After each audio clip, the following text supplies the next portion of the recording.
What's up, guys? Welcome to session 4 of Introduction to Linux Bash Scripting. As always, I am your instructor, Kevin Downs. Today, we're doing session 4 of Introduction to Linux Bash Scripting Advanced Shell Features.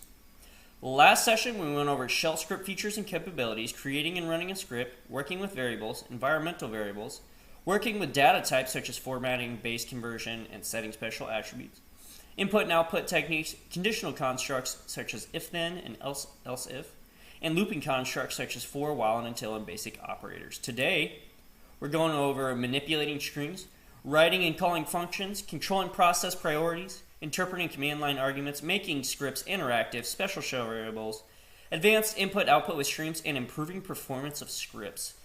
We're going to start with manipulating strings here. So string manipulation is an operation on a string changing its contents. In Bash, string manipulations come in two forms: pure Bash string manipulation and string manipulation via external commands.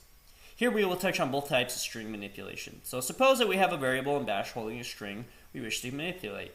In the case that more than one string exists, we name the string, string 1, string 2, etc. Also, we may opt to name a string something more meaningful than string to promote the understanding of the string content intended to use. And we can see that here. So string equals 1, string 2 equals 2, string 3 equals the value of string in string 2. Okay, so we actually make it equal to both of these, right? And we can say, hey, echo string 3.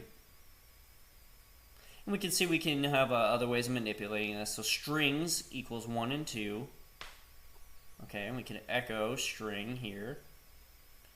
We could even say string equals A all the way to Z, so the whole alphabet. And for I, N, and then we have some code here. Do, echo string.